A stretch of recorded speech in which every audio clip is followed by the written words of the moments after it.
Hey there, friends and foes. Welcome back to Back of the Cereal Box. I am your host, the prophet of pop culture, John Pyka. You can call me Johnny. And on today's show, we're going to be talking about all cool things geek pop culture.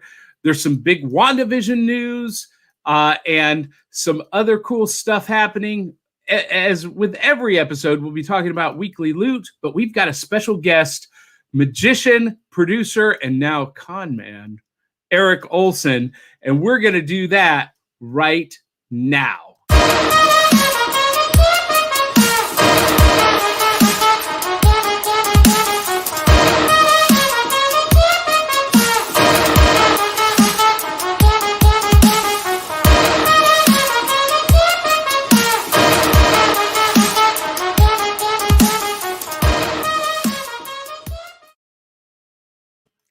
All right, we are back with Back of the Cereal Box. I am your host, the prophet of pop culture, John Pyka. You can call me Johnny.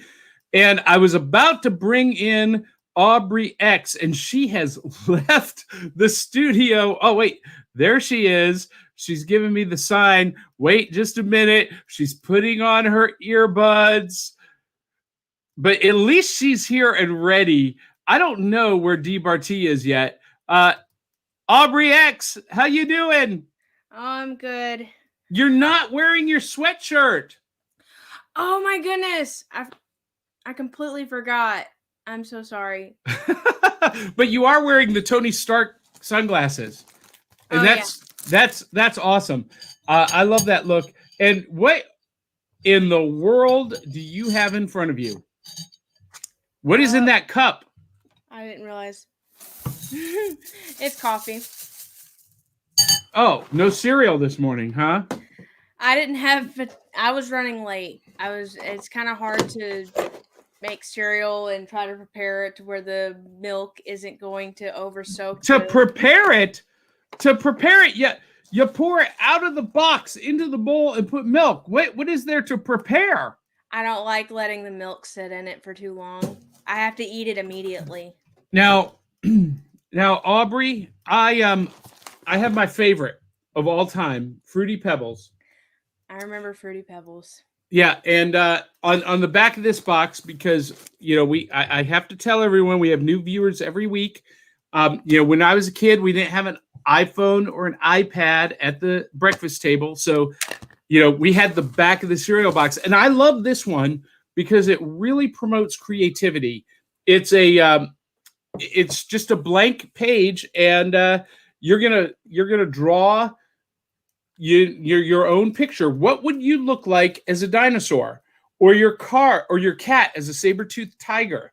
Grab your crayons, markers, or colored pencils and show off your Stone Age drawing skills. Make a collage, whatever you like. Cut out your masterpiece and display it on the fridge. I love that. Yeah, that is really cool.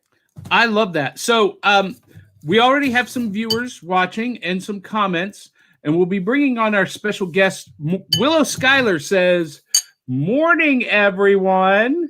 Good morning, Willow Schuyler. Morning. Hey, I've got a huge crush on Willow Schuyler, but don't tell her, it's a secret. And speaking of huge crushes, there's Cindy Cap, one of our super fans. Two of my favorite ladies are in the audience. I'm so excited. I'm eating Fruity Pebbles. It matches my goatee this morning. I'm just putting off too much heat. It's steaming my glasses. I don't know. Well, you're just that hot. Oh, yeah. Hot-natured. It's ridiculous. That's probably why I forgot the hoodie is like, I'm too hot for this.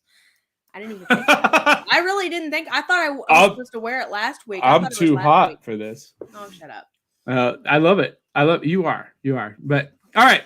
Well, let's bring in our special guest. We've got an awesome special guest this week. I'm so excited about this. I've known this guy forever online, and we've only met once in person. And I don't know if he remembers where we met in person. We'll find out in just a minute. But please welcome magician extraordinaire, producer of Wizards Magic Theater in Orlando, and now con man. Please welcome to the show, Erick Olson. Hey, guys. Hey, Eric. Thanks for having me on today.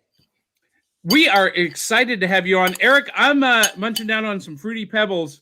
What do you have in your bowl? I've been doing Cinnamon Toast Crunch this morning. You cannot go wrong with Cinnamon Yeah. Toast Crunch. Those are my two favorite. Right. But I agree. I don't want my cereal to get soggy either, just so you know. See? Mhm. I separated my milk to pour it in just beforehand. That's smart. That's smart. Yeah. I could have thought of that. Yeah, just keep it in a cup and just beforehand. But then you don't want it out too long either because then it'll get warm. Yeah, that's a Can't producer thinking right there. Yeah. That's someone who's been around the block thinking ahead there. So, Eric, do you remember where we met in person? No, but if I were to guess, was it at maybe at Disney? At maybe when I did the boardwalk? No, I don't remember. I was coming in, you were coming out in Atlanta. Oh my gosh. Does this ring any bells? It's been a long time. Yeah. We were auditioning for America's AGT. Got Talent. Yes, exactly. And I said, yes. Yeah, And you we were said, talking- knock 'em dead, Big Daddy Cool. Yeah. Yeah. Yep. You were in full. Now I remember you were in full gear. Remember that line? I mean, that was even the first year. It was like around the building, around the corner. Yeah, it was insane. Look who it is. Better late than never. It's the incomparable Dee Bartee. If I can get her in. And we can hear her. Hey, Dee Bartee. How you doing this morning? We have no sound from you. Again, what's going on with your sound?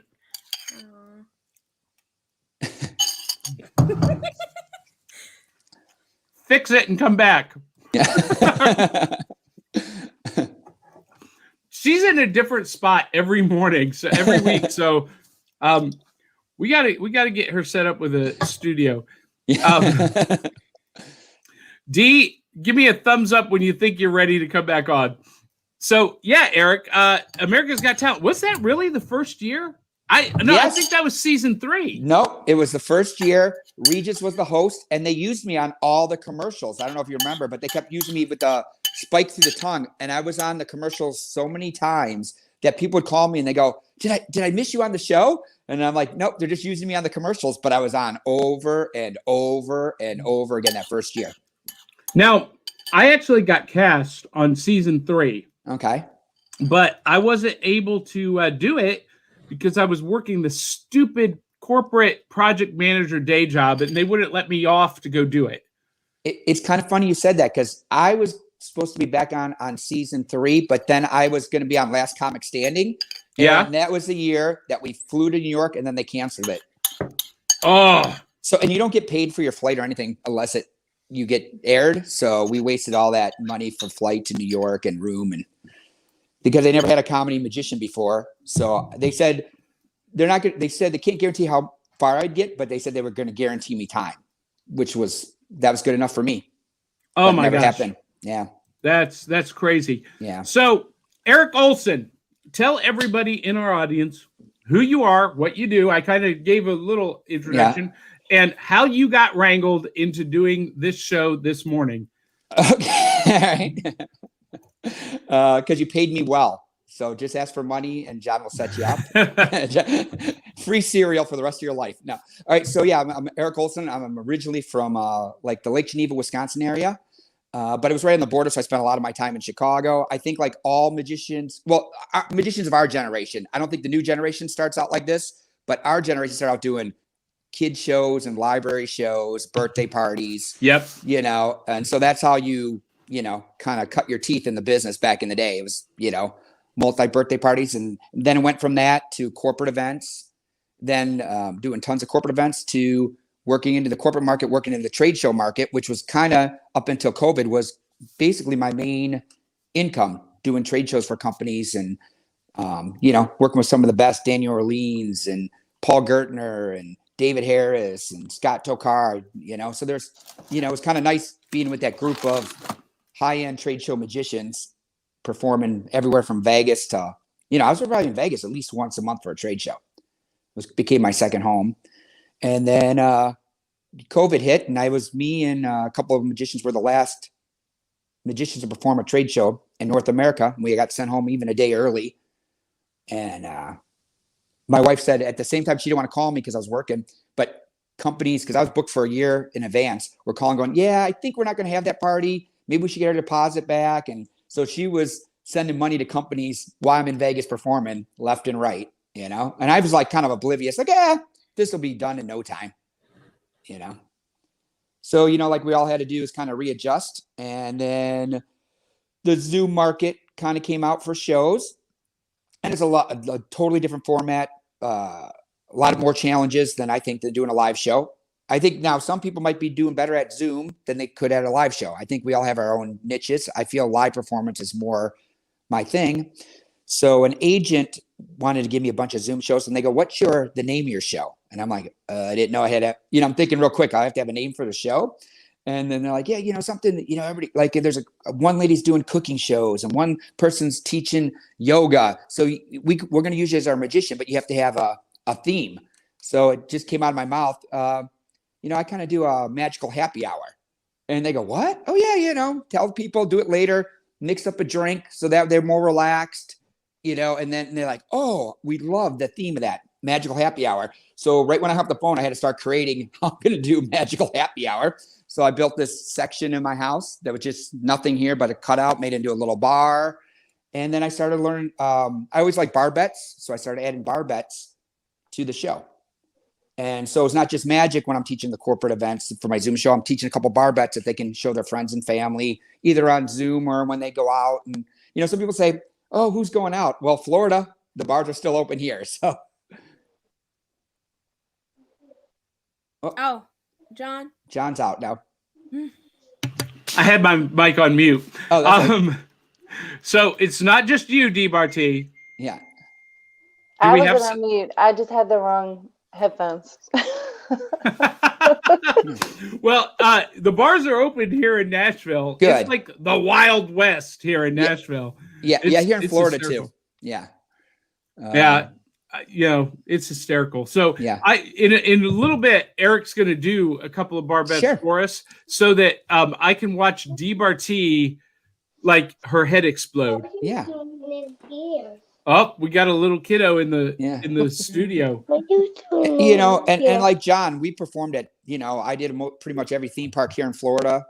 John's did a bunch stuff like that up in Nashville area, so I think that's kind of same thing with you, John. How did you start out? I started out doing kids shows. I was a clown.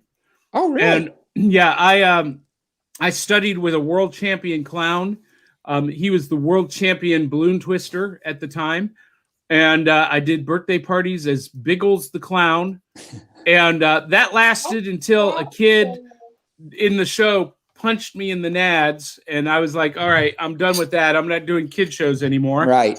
And I stopped doing kid shows. And unlike a lot of magicians who do the corporate thing, I just started producing my own theater shows. Right. I produced my first theater show when I was in high school. I rented out a theater for $50 and I sold 600 tickets. That was a religious experience to me. Wow. And that's kind of what I specialized in for over 30 years, and finding theatrical venues and doing theater shows. So and now I've made my pivot away from performing live to doing the digital entertainment, writing, and focusing on art and author stuff. And so that's my deal. Right.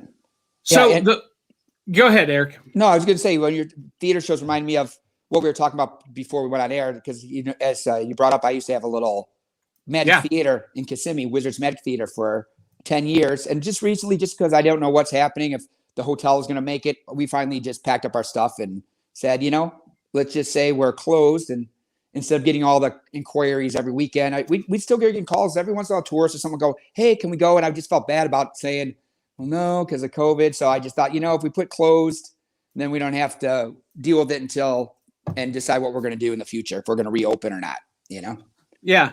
Well, I hope you do. July, I think my day job is working with major superstars in the music industry, and they're all looking at July 4th weekend to start touring again. Okay. And so I think that's probably what we're going to see in the theater world. And you could probably come back maybe if you want to. You might not want to, but maybe, we'll see. So for those of you watching, this is how this works. Post a comment. We'll address it during the show. Jason Snyder had popped in, said, "Hey, John." Cindy Kep says, "Wow." And y'all, Aubry, you're being really quiet this morning, but I'm going to give you a chance to pipe in here, because it turns out that Eric is also watching WandaVision. Yes. And he's a longtime comic book fan. And there's Dee Bartee back. I had to get coffee. I did want to say that I do like the theme, the happy hour magic show. Yeah, and what I do is, instead of doing it during work hours, I always say, when we do my Zoom shows, we do it after work hours. That way they can all have a drink and relax, because they've already been on the computer all day at work. At least at home, a little more relaxed. And I make it, even though it's for adults, I make it, I hate to say family friendly, but I do say is, don't worry, your kids can be in the room. There's nothing that's going to offend them. They're not going to, do a bar bet anyway, but so the family can watch the magic and enjoy it on their off time. And so I think the companies really like that. Instead of just making it just a company thing, I make it a family event for them. Yeah, that's fantastic. That's fantastic. So one of the things we do, Eric, every week, and of course, Dee Bartee is not eating cereal. She's drinking coffee. She has rejected the entire theme of the show from day one. I don't like cereal.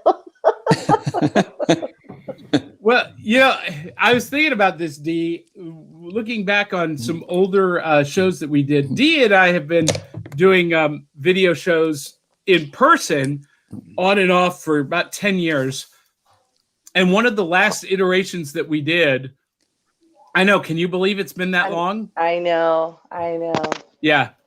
One of the last iterations we actually did a cereal taste testing with Sour Patch Kids cereal. And let me tell you something about Sour Patch Kids cereal. It is not fit for human consumption. No, it doesn't even sound good to me. But we made me try it. It was not good. Yeah. But we used almond milk, didn't we? I think so. Because you're lactose intolerant. Is that it? Well, my family is, yeah. Yeah. How are you going to torture her like that when you know she doesn't like cereal or breakfast? You're going to make her try that disgrace of a cereal? Well, I didn't know it at the time. I was like, this is what we're going to do. You didn't have any clue. No. I was just like, this is what we're going to do. And she's like, oh, okay.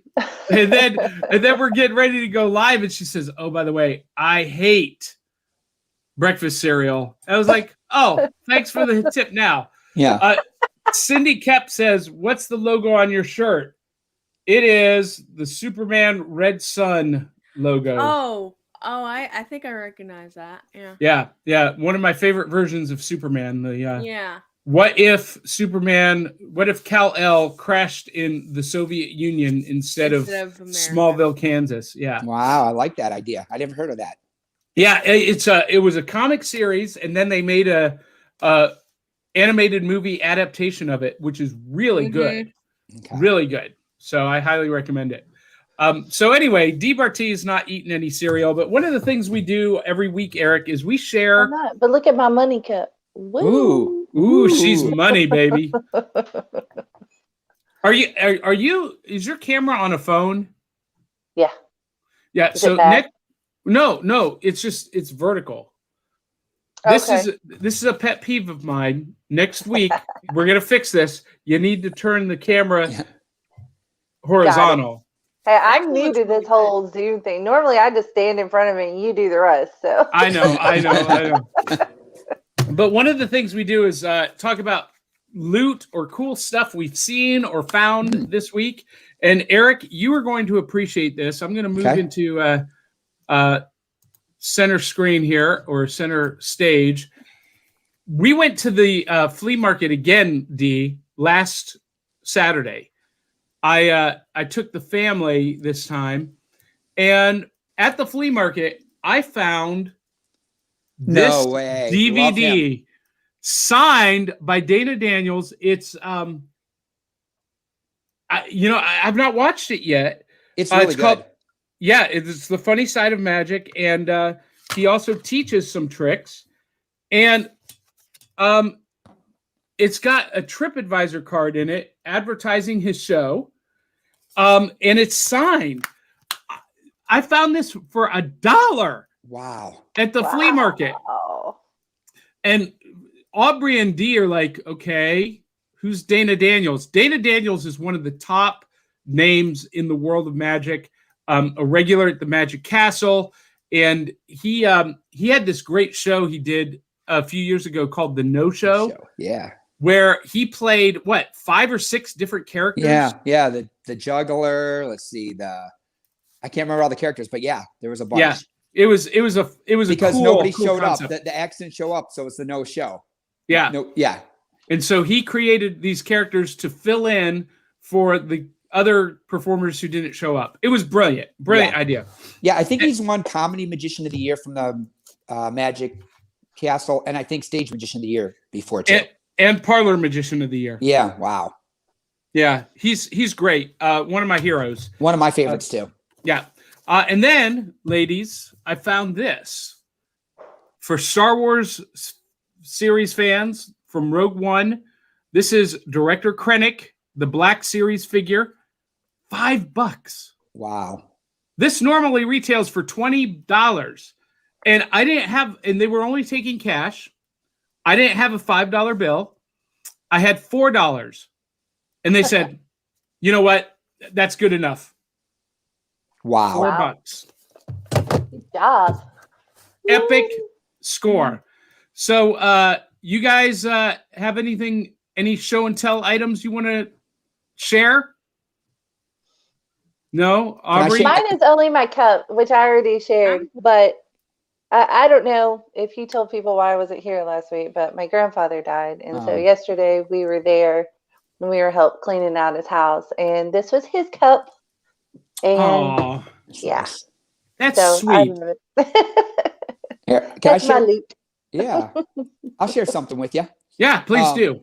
As we're talking about my bar bets, so I have actually a website, barbetsandtricks.com. I hope you don't mind I just plug that. But no, we're going to do it. And I try to do stuff that's for laymen, not magicians, like an everyday person. So one of the fun items that I've been carrying around with me, old school, you're going to remember it, but layman, it's like brand new again. Every time I go out to a restaurant, they fall over and they go to my website, buy the official Erick Olson flaming wallet. Yes. Do it one more time. Yeah, the official Erick Olson flaming wallet. These things are great at church. What you do is you wait for them to bring around the offering, and that's when you pull out your flaming wallet. Ah! I have not given in weeks. I'm telling you, these things are great. All right? Not giving in weeks. Oh, yeah. You're evil. Yes. You know the good thing for this? Let's say you get pulled over by a police officer. That's when you pull out your flaming wallet, right? One of two things are going to happen, John. Either he's going to laugh and let you go, or he'll tase you. That's right. But it's fun for everybody else in the car watching you shake a little bit. Now, you know what, Eric? I had all of these graphics that I pinched from your Facebook page that I was going to display while you were on, and they have vanished. That's one of the tricks I'm working on. What do you think? Is it pretty good? Yeah, it's pretty good. It's a little bit frustrating because I can't figure it out. That's right. Well, I'll see if I can't find those and reload them to the studio. But yeah, barbetsandtricks.com. It's awesome. Awesome. Now, Aubry, did you have something you were going to share? I'm boring. I told you that. Boring. Stop. I don't get cool stuff besides the hood. Oh, wait. Do you want me to show the hoodie? Yeah. Yeah. I just don't have it on, but Yeah, you can put it on, model it for us. Oh, yeah. nice. I love it. It's a cute pink fleece And I hoodie. have to worry about getting makeup on it because it's a light color, but I really liked the color. Yeah, you're not boring, Aubry. You're adorable. Look at those eyes. Look at those eyes. Love it. Love it. Let's see. We got some comments here. Willow Schuyler says flea markets are great. Love going them to look at all the great stuff. I also like antique stores. You know, I was never a flea market kind of guy. I mean, as a kid, but in my adult years, I get frustrated by flea markets because either you see all of the things you want or it's a complete waste of time. And so anyway. Yeah, but it is almost like a magic store. You never know what you're going to find that you can use. And, you know, it is. And Cindy Kep says, yikes about the flaming wallet. And you know what I love about your flaming wallet, Eric? This is a little inside baseball. Okay. Is that it looks like a real wallet. Yes. Yep. Other magicians know what I'm talking about. Yep. Other flaming wallets you couldn't carry like a real wallet. Yes. Yeah. And I love one it. you can. Yep. This is my everyday wallet now. I mean, look at my cash. Everything's all in it. So it's an everyday wallet. But when you want to excite people, you know, it's perfect, you know. I don't see how it doesn't catch anything else on fire. Yeah. That's the magic part. Yeah. Actually, you know what, Eric? That might be my next purchase. I'm going to go to your website, barbetsandtricks.com, and I'm going to purchase my own flame. I've never carried a flaming wallet because the problem that you have in that you can't really use them as a real wallet. Well, you know what I did? I didn't tell you this, but if anybody punches in BOTCB, right? They get free shipping on anything. You just punch that in the coupon code. Woohoo! Yeah. Yeah. We love that. For all your fans out there. I would totally buy one, but it's not. Well, I have no use for a guy's wallet. No. But you know, I was thinking the same thing, Aubry. I was like, oh yeah. But then I'm like, well, no. Yeah. Yeah. Just keep in the back of your head for that hard to buy for a person. It's kind of a fun gift, you know? Yeah. You should come out with the flaming purse. Yes. Catch somebody's hair on fire. Yeah. So, or like okay. a woman's wallet. Like, you know, the clutch. A flaming clutch. Yeah, the clutch. Yeah. Eric, you got a mission there. Yeah, okay. If I can come up with one, I'll send the ladies one each. Yeah. Yeah. So speaking of catching someone's hair on fire, you'll appreciate this, Eric. When I was in college, I was in the madrigal choir, madrigal dinners. Yep. And the director let me do some illusion stuff at our table in between courses and in between songs. And I was doing Kevin James' Floating Rose. Oh, nice. And but there were two girls that sat on either side of me. So I would just stand at the table and, you know, I would make it out of the cocktail napkin and float it, light it, and produce the real rose and give it to my partner on my right. Well, on my left was this other girl, and she was leaning in really close. Okay. And I whispered under my breath, move away. Yeah. Get back. Because I'm about to light the thing on fire. Right. And just as I hit, I'm like, all right, it's your funeral, babe. And just as I hit the candle to the rose and it goes up, she turns and her hair is caught in the fireball. Wow. And she turns back. Oh, and her partner on the other side is like, it's a Michael Jackson moment. And he's putting out her hair. So when a magician tells you to get out of the way, get out of the way. Yeah, I've had the same experience, believe it or not. I was in Japan in 96 when I was in my Copperfield phase. I was doing an illusion show back in the day. And so I had this illusion called Light Bulbs Through a Girl. Any magician probably seen it before. It's a little stock that goes around their waist and 4 light bulbs go through the girl. Well, my buddy Chesney said, hey, he's into pyro. Can you make sparks shoot out the back? So when I push it through, she pushed a button, sparks, kind of fall out of the back to make it a little more dramatic. Well, in Japan, we weren't getting our hair cut and stuff because, it was hard to get out to do that. And her hair was getting longer and longer. So one night when I put through and she did her dramatic pose, the sparks lit her hair on fire during the show. So I'm patting her out. That theater smelt for like 3 days of burnt hair. And she walked off stage, Yeah. Dee Bartee, you've got the hair that would go up like an inferno. Oh yeah, totally. Yeah, that was the hair right there. That kind of length. Yeah. Well, And yours is pretty long too, Aubry. Oh yeah, it goes. Well, I just got it trimmed, but it's still really long. It still goes to like past my waist. So yeah. Wow. It grows really, really fast, and I think my mom would cry harder than I would if my hair caught on fire. But you always wear it back. I don't think I've seen you wear it like down. And did I not wear it down when we went to go see Monster Hunter? I thought I did. You know, you came from work. I think it was tied up. You're right. It was. Okay. Well, one of these days worn it you'll down see before for the show because you were on like here. I have. Yeah. Yeah. Mm-hmm. Okay, if you say so.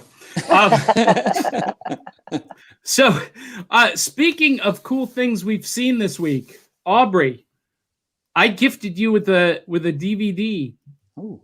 Did you watch Lost Boys? Not quite yet. No. Oh, it's so good. I know. So good. And I think it holds up too.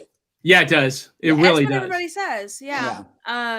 And I do like vampires and stuff, so that's why. And of course, when I brought it up to my parents, they're like, "Oh, it's so good." Yeah. And I was like, "Okay, fine." I think that's a family movie night with you and your folks. Yeah. If I could get them to, if they're not in the middle of a show, because whenever they start a series, they have to end it before they start anything else. And I think they're watching the Outlander again. I think another season came out, and because they, I think figured y'all would, one of y'all would at least know. Yeah, I think Dee just had an orgasm. There's a lot of people that really like that show, and I've seen parts of it, and I understand why. But yeah, if I look, I'm just gonna be honest. I had to quit watching it because it got a lot. Like I couldn't. Like, what do you mean by a lot? What's a lot? Does it rhyme with tapey? Uh-huh. Mm-hmm. There was so you're first saying there's season, last episode, second to last episode, I don't remember. The old guy? Was it the older guy? It was a lot. Mm-hmm. Yeah, I think I remember. There's so a scene. Look, there's a scene that's like it's like Game of Thrones, kind of. So you're talking a lot of sex and nudity and violence and violent sets and nudity? Is that guy on guy kind of? Yeah, violence, there you go. Sexual violence. It was bad, John. It was bad. Really, really bad. It is bad. Mm-mm. But yet, you had a fangasm over it. Well, he still likes the story. Yeah. We've learned a little something about Dee Bartee this morning. Yeah. Well, I'm watching WandaVision. Me too. Aubry, I didn't watch last night's episode. I didn't watch last night's either, but I watched the third and fourth one. Me too. Mm-hmm. Okay, so I don't want to spoil last night's episode. Suffice it to say, episode 4 was the crest of the first hill of the roller coaster. Yeah, it was so good. I was not expecting it to take a turn like that. I was like, what? I thought we were watching sitcoms. Well, episode 5, you've gone over the crest of that first hill, and we're full tilt into the roller coaster ride. And spoilers. I've seen some people talking about it, so I know. Yeah. I'm not going to give any spoilers. We'll but spoiler free. The character of Monica Rambeau, everyone loves. The interwebs are on fire about Monica Rambeau. Yeah, and in the comics, she was the first female Captain Marvel.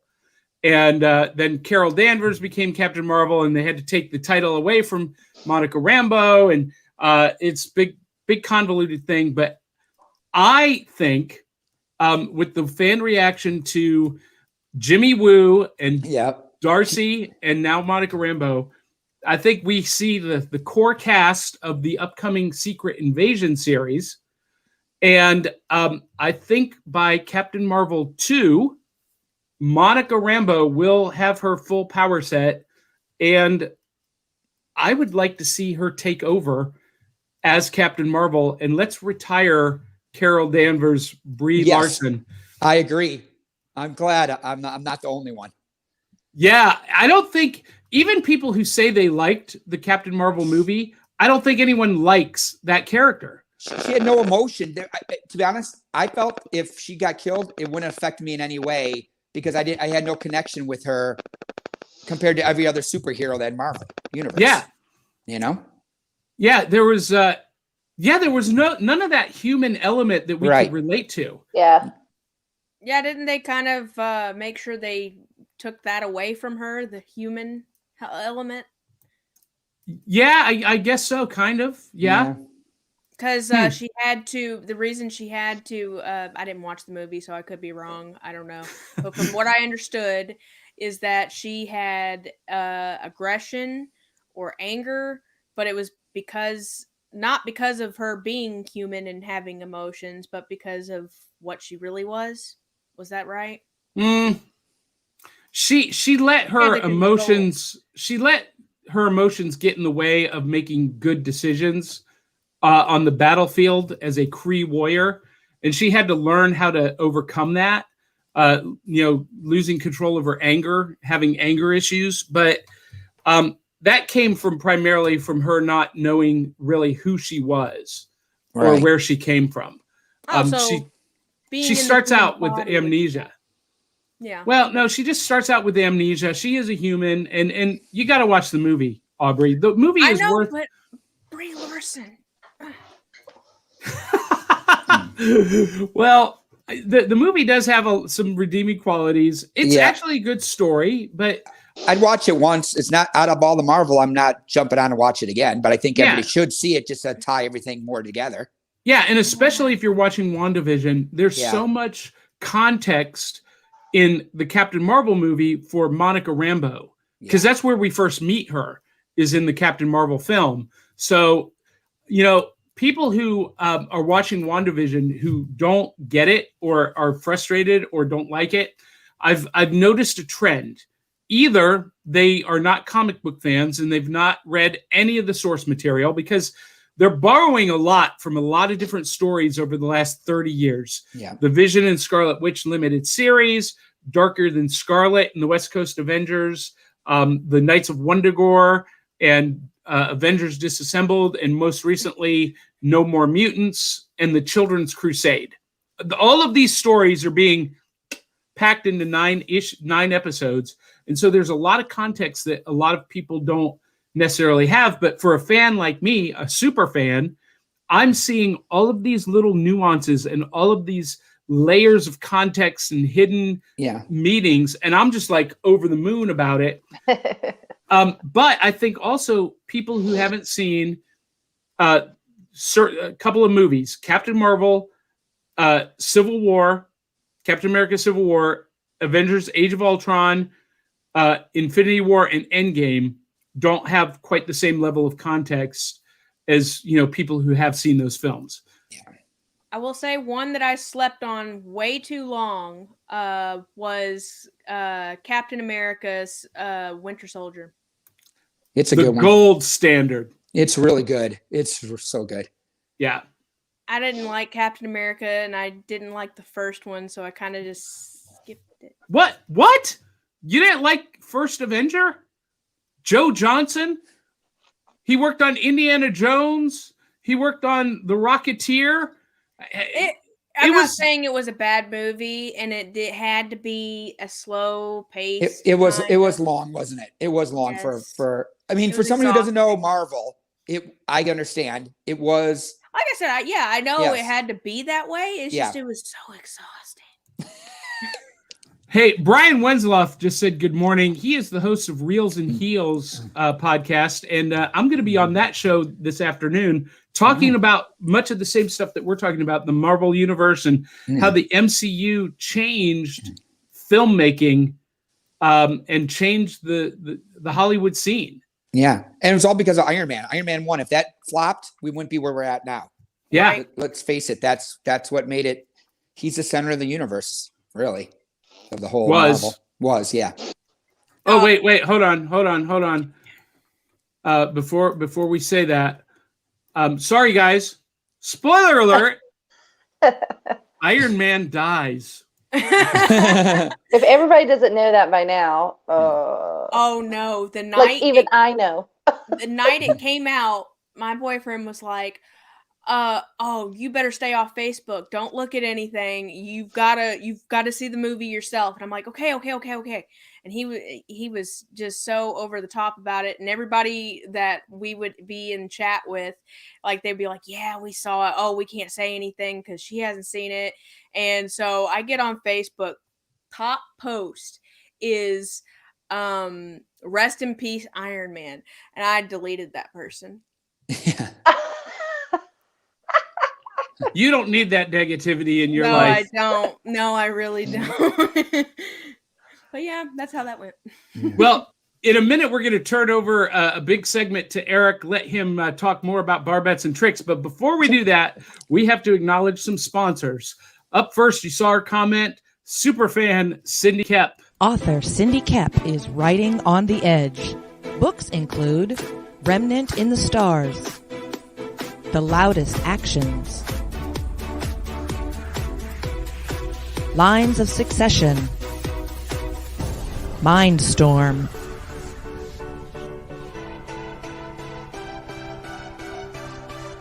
Condemned Courier, the Yerushalayim series, and Animal Eye.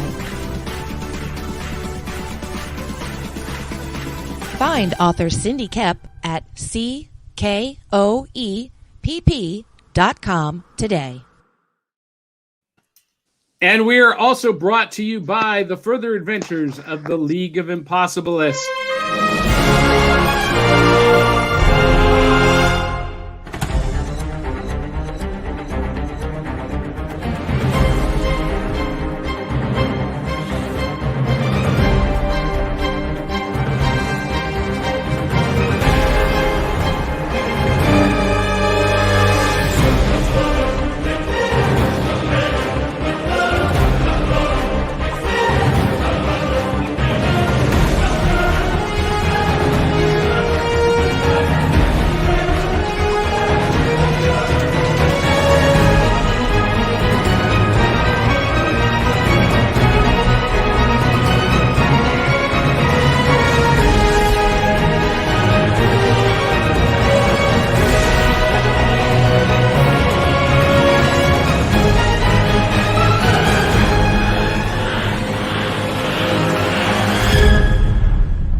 All right. Woo! The League of Impossibilists. Love it. That's my cosplay group that became a comic book series. I love it. And while we're talking about sponsorships, if you guys like what we do on the show and you want to support the show, you can do so with a one-time donation at via PayPal at johnpyka@johnpyka.com. That just goes to improving everything. We need to get some more lighting for everybody and solidify some of our internet connections and whatnot, and get some sets and work towards getting back to live in studio broadcasting sometime this summer. So Dee, Not at 8 o'clock in the morning. Well, we'll come to you. Well, we'll build the studio at your house. We'll see. Okay. John, you might have to start pre-taping. Yeah. Oh man. That's actually not a bad idea. No, it is a bad idea. The live experience is best because pre-taping we can't interact with our audience like we are. Yeah. Good point.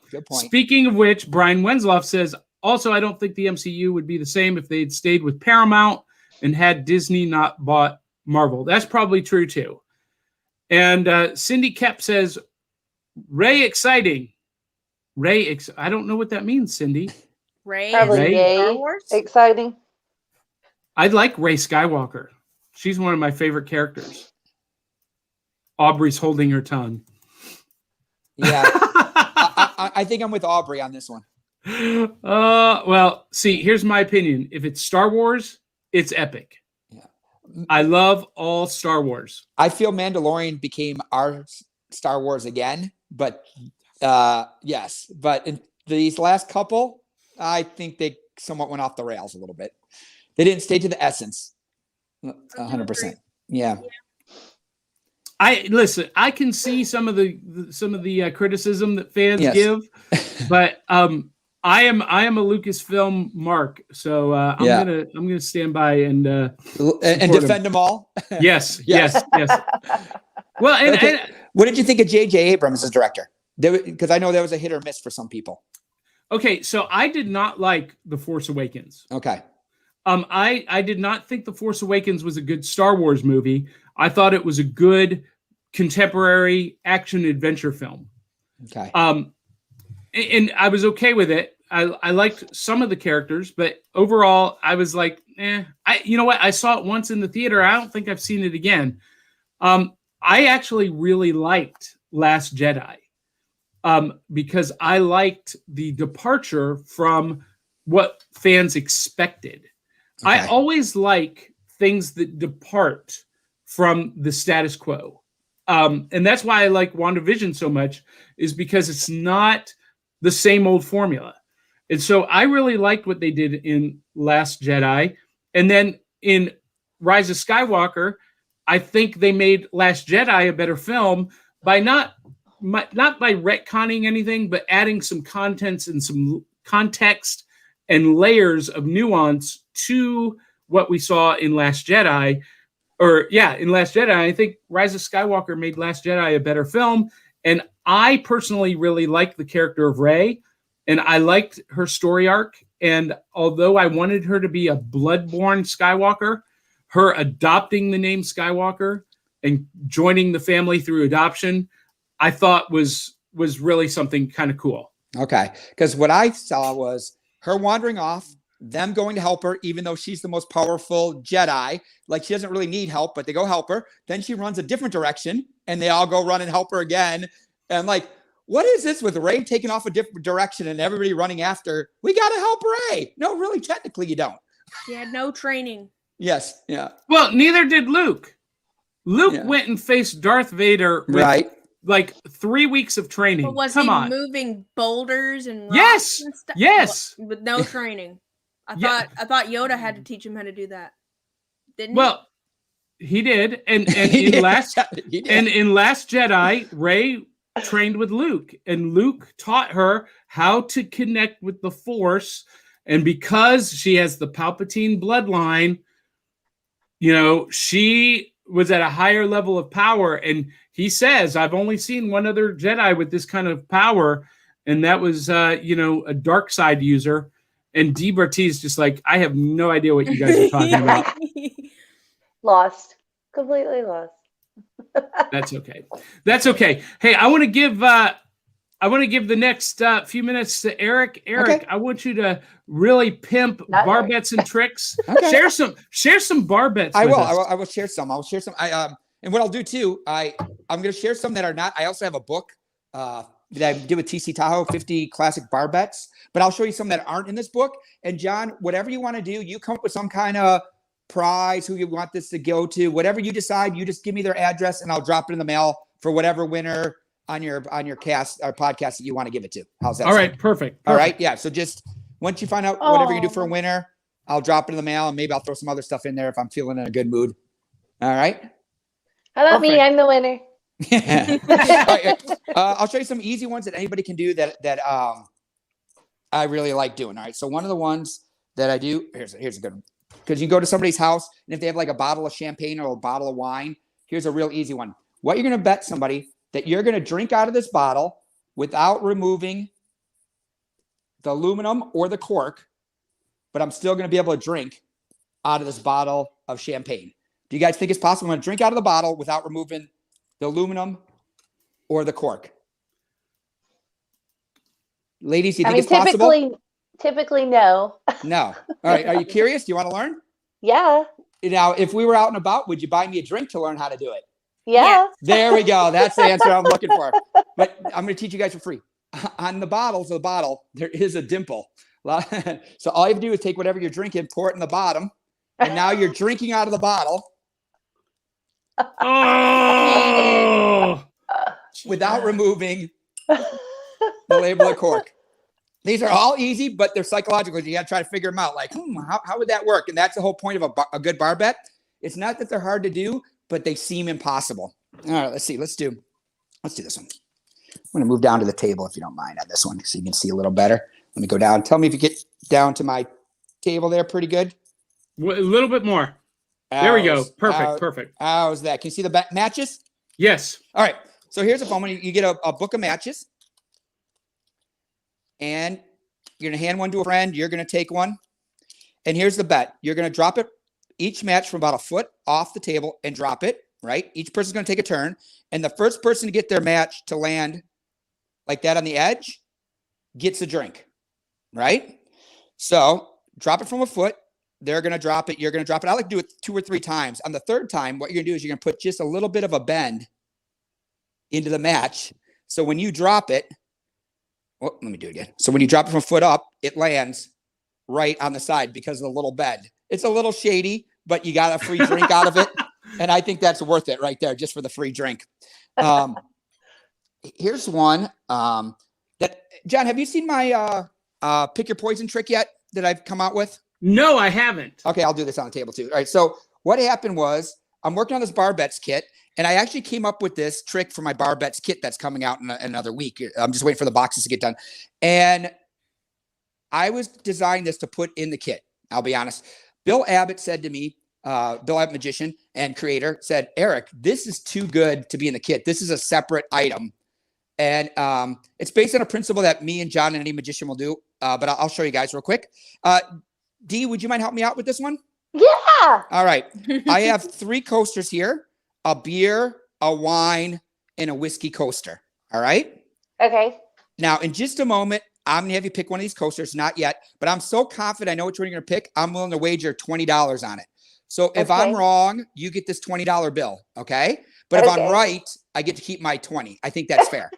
All right. Totally fair. Now, Dee, some people pick the drink that they mostly drink, right? Some people will pick the opposite, thinking they're going to fool me. All right. And then there's that third option. You just get nervous and just pick one. But like I said, I've already made a prediction. I'll show you in a second. I know exactly what you're going to pick. So Dee, it's your choice. Do you want to go with the beer, the whiskey, or the wine? Sorry, tell you? Yes. Sorry. You can tell me. I'm going to show you my prediction. Whiskey. The whiskey. Oh, good. I get to keep my $20 bill. See how easy that was? See, I forgot to tell you, on this 20, on the back, I wrote, I knew you would pick the whiskey right there. Awesome. Yes. Awesome. Yeah, it's just me and John know this basic principle, but what we did is I took it and made it into coasters to kind of fit my whole bar bets theme over just doing with like color cards, what we grew up with. Remember that, John? Mental choice? Yes, that is epic. And I actually do the I did the Elite Killers. Elite Killers by who did that? Who created that? Was it the guy from England? Was that? Yeah, you know what I'm talking about. I know. The movie posters. Yeah. The one is the Soul Survivor. It's the same principle. Same principle. Correct. Yeah. Exactly. Yeah. I'm trying to, go as far as I can without saying too much, right? Yeah. I love that though. You know what? Now I may have to make a second purchase on your website. Yeah. Barbetsandtricks.com. Very good. Yeah. And what's good about it, it packs small, puts in any top pocket. A layman can do it. A magician can do it. No, what's so funny is I came up with this just because I wanted an adult version. Because when me and John were kids, there was pretty much just colorful cards and like a kid version with a little pen. But we've always liked, I think, John, would you agree? It is one of the strongest principles in magic, especially when you're starting out, right? Yes. Well, not just when you're starting out. No. Because it's packaged with those colored cards and the pen and the envelope. Yeah. And I think a lot of magicians learn it, perform it, and then put it away, not realizing that it is truly professional grade.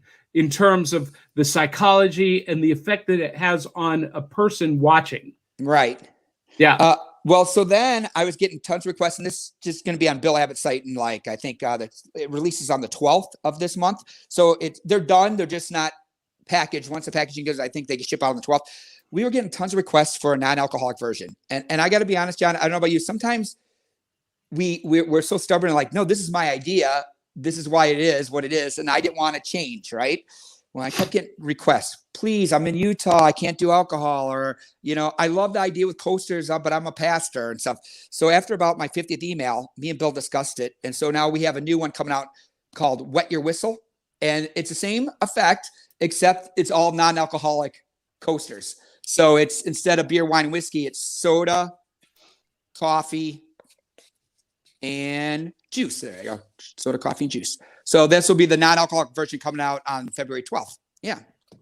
That is fantastic. I'll tell you what, again, Dee and Aubry doesn't know, but any magicians watching the show, you know what a genius Bill Abbott is. Yes, so good. And he produces some of the most commercial magic out there. I do his stabbed and shot routine. Oh, beautiful. And jaws drop. He actually, Bill has added that to the pick your poison trick. So after, if they pick the whiskey, which happened, then he'll go, oh, and then he produces a shot of like just out of nowhere. And then people, when they look up at, they're like, oh, I knew you were gonna pick the whiskey. So he's got another kicker by doing that. That's great. Production. Yeah. That's great. Here, let's try one here. Let's try one with Dee. All right. All right. Well, you did Dee. Do all right, one with Aubry. Let's do Aubry. All right. Yes. I'm fine with it. I know. That's right. You're right. We being should mix it up. We should mix it up, though. You're right. Okay. All right. So you're in my top corner, so you're right there in front of me. So, all right, Aubry. Here's a classic, another classic, but I'll actually throw one of these two in with the Barbette's book, because this is one of my little favorites that I always keep a smaller version in my wallet. But I'm going to show you a bigger version, just easier to see on screen. All right, okay. Aubry. I want you to do me a favor. I want you to think of any playing card in the deck, any card except for a joker. Let me know when you're thinking of a playing card. Don't say what it is. Let me know when you're thinking of one. Okay. Do you have one? Yeah. Would you be impressed if the card you were thinking of was on the face of this card? Of course. I mean, that'd be pretty impressive. You're just thinking about, would you be so impressed if you saw me up and about in downtown, you'd buy me a drink? Definitely. Definitely. All right. Not a bowl of cereal. I want a drink. All right. Yeah. So for the first time in a loud voice, what was the card you were thinking of? 7 of diamonds. The 7 of diamonds? Yeah. Oh, good. That's in this row right over here. You owe me a drink. I'm always a winner right there. So I have these smaller versions that are this size. I just keep in my wallet, and out and about. And after I do it, they get a joke. I hand them the cards. People get excited. It's just a fun, again, bar bets don't have to be difficult. They just have to catch you off guard. And I'll tell you what, when I do this, people go, if my card's on there, I'll buy you drinks all night long. Now you got them. Then you're like, oh, there it is right there. Okay, I'll get you one. Nobody complains after that about buying you one drink after they got all cocky and said they'll buy you drinks all night long. That's fantastic. Yeah. I love it. Yeah. So those of you who are watching and you love what you're seeing from Erick, and you too want to be the life of the party. Yes. Bar bets and tricks. And I think that's one of your taglines, isn't it? Yes, it is. Yep. That's good. And like I said, you use your tagline, for back of the cereal box, BOTCB, and they'll get free shipping on anything. I'll leave it up there forever for you guys. Oh. Yeah. As a matter of fact, I'm going to add that to that promo code. Yeah, use your tag for the back of the cereal box. Yeah. BOTCB. Yeah, back of the cereal box. So, but BOTCB. Yeah. And if they want yes, and they want to learn a lot more bar bets. Not only are there some on my site, I have a kit coming out in another week or so. It has all these little gimmicks and things to do, including the 52-on-1. And it's going to be a whole box of probably the first ever of its kind bar bets kit. The boxes took a little longer than we thought. We've had some, supposedly they said COVID issues with the production company, but all the props are made. The boxes should be here in a few days and then they all start getting shipped out. But, if you go to my TikToks, and I've actually just changed it to make it a little easier. I put bar bets and tricks on my TikTok. I have every week I put on a different bar bet that you can learn completely free on my TikToks. That's fantastic. I saw the preview of the bar bets and tricks kit. Yes. I love the packaging. Cool. And I do too. It really turned out. Yeah, even though I'm not actively performing, I'm still kind of collecting. So I've got my wish list ready to grab some stuff. And what's great about it is you don't have to even go to a bar to do any of those bar bet tricks. It's a nice little kit that you can have at your home bar, even in your office. You set some of the items out, and then when people see the items, they just look so unique. They're like, "Oh, what is that?" And then it gives you a reason to go, "Oh, let me show you," and then go into it. Well, what I love about what you've done is you've taken in the kit, you've taken some things that for beginner magicians. Yes. There's no such thing as beginner magic, but there are beginner magicians. Yes. And we learned a lot of those things as magic tricks when we were starting out.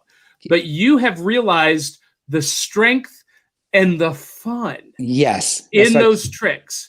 And you've created something that is legitimately not just fun for you as a performer or a shyster, as a trickster, but also very fun for the audience. And for me, when I've seen what you've put together and I've been watching your videos, you've kind of rekindled some of that original, youth feeling I had as a youth at the magic shop. To be honest, me too. There was a couple items that I even saw at the magic shop, but I skipped over it because it wasn't what I thought magic enough, but it was more of a puzzle or a thing. Mm-hmm. And now I enjoy it when people come over like, "Oh, what's that? What's that?" And I started showing people. And that was another reason that kind of inspired me to put out this kit. I'm like, every time I show somebody, they go, "I want one of those. I want one of those." And they're not a magician, just one of our friends coming over, and then that's another reason too. It's kind of all been flowing together into this whole bar bets transition I've been going into. And I really want to go into more of the layman market because, magicians, they buy once and then move on to the next, Layman, when I get an Amazon and stuff can be a residual income forever. Yep. It's fantastic. It's fantastic. Yeah.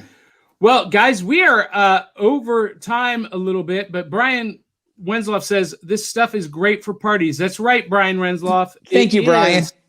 It is awesome for parties. And everyone watching, go to barbetsandtricks.com and our promo code BOTCB, get free shipping. Yep. Good only in the US, I would assume. Yes. I haven't done international shipping yet. It's kind of with everything going on, it's been kind of a pain because I've shipped a couple things just for friends and it took so long to get there. I just don't want to deal with people going, "Where's my product? Where's my product?" So for right now, until things start shipping better, I'm just US only. And Dee Bartee, you have kids and everything that is on Erick's site, everything that is in that Bar Bets and Tricks kit, is appropriate for your kids to learn and perform. I have one that would just love it. Yeah. Love it. All right, ladies. Any last comments from Dee or Aubry? Aubry doesn't like being tricked. I can tell. I thought it was still funny. Yeah, good. But yeah, I really wanted to see a 7 of diamonds. Well, it was there. See, that's magic, not a bar bet. That's the difference. Yeah. That's true. Yeah. I just want a free drink. I just want to drink forever for free. That's my goal. I thought it was a plot twist. Yeah. I thought it was a plot twist. Yeah, my 13-year-old has that sense of humor. She would just love that. I think I'm gonna have to get it for her. Well, so awesome. She just You'll appreciate this, Erick. When I was first starting out in magic, I learned, several of these very similar puzzle kind of bar bet tricks, and I would do them at school in the cafeteria. Wow. And get free food from the cafeteria or soda or something. Yeah. It doesn't have to be alcoholic beverages. No. You can bet a day off of work to your bosses. Yeah. And stuff like that. So it can be any kind of bet. When I first got the 52 on ones, I bet my kids the dishes. Like if their card's on here, right, then I'll wash the dishes. Ooh, or they'll wash the dishes. Yeah. So I just did that, and boom, I go, guess what? It's right here. Guess you guys are doing the dishes tonight. Dad, I go, you should know better to bet against me, but they still fall for it. Even as teenagers, I can still get them with a bar bet every once in a while to make them do something around the house. Ooh, I like Yeah. it. The parents in the audience Yeah. are plotting evil plots. Yeah. All right, guys. Well, we got two last comments here. Brian Wensloff says, my kids would love it. Yes, they would. And he also says, when I lived in Vegas, my bartender friend would do this stuff. Yeah. Yeah. And that's Perfect. Yeah. Yeah. That's another reason I did it for any kind of bartenders, because everything's going to start coming back and you're going to need more ways to get tips. It's a fun way to have a bartender to have it behind their bar and pull out a different trick each week and show their guests, you know? Yeah, it's fantastic. Love it. Love it. Love it. Ladies, thank you so much. John, thank you so much for having me. Thank you guys. Thank you for coming on. Yeah. Yeah. Oh, I think you're their favorite, Eric. I'm going to have to A PayPal little them. bit. Now, for those of you who are watching, if you like the show, if you're watching on YouTube, make sure you click subscribe, post a comment, and here's how we're going to determine the winner of the book. You've got to subscribe to the YouTube channel, and you've got to post a comment. Or on Facebook, you've got to share this video and post a comment. And we will gather all of those people a week from today. Okay. And we'll draw a name at random. Yep. And I'll send it right out first class so they get it right away after you draw the winner.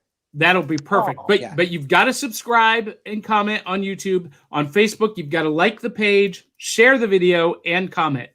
And that'll get you entered to win. And that'll be awesome. Remember, we're also on Instagram. And Aubry is on Twitch at Aubry X1. Aubry, what are you going to be playing this week? No clue. I usually figure it out on that day. What day do you go live? So far it's been on either Tuesdays, Wednesdays, or Thursdays, but I try to do it to at least 2 of those days. Okay. So check her out on Twitch. And Dee Bartee, what do you have going on this week? Anything exciting? More like depressing. Cleaning out my grandfather's house, getting ready to sell. I'm going there today again. So. Sorry to hear that. Sorry to hear that. But grab a few memories that you like your mug and stuff, and you'll always have memories. That'll Well, you guys, I got these cereal bowls, and I don't know why I didn't think about showing them today. They're actual cereal bowls. They have like Fruit Loops. And, like, the plastic cereal ones? I remember those. Yeah. He had them at his house, and I got them. Those are collectibles. Yeah, that's nice. Can't get rid of those. Dee Bartee. I know, I'm dumb. Yeah. I've been going through a lot. I'm sorry. I already know. Dee Bartee had a blonde moment. Next We Now love you Dee got Bartee. something to look forward to on the show. There you go. I'll That's- show them next week. That's your loot next week. All right. Yeah. Well, everyone watching, thanks for watching and tuning in. We couldn't do the show without you, the viewers. And if you like the show, share it with 200-300 of your closest friends and family. Yeah. And until the next time, love you, mean it. We'll catch you on the flip side.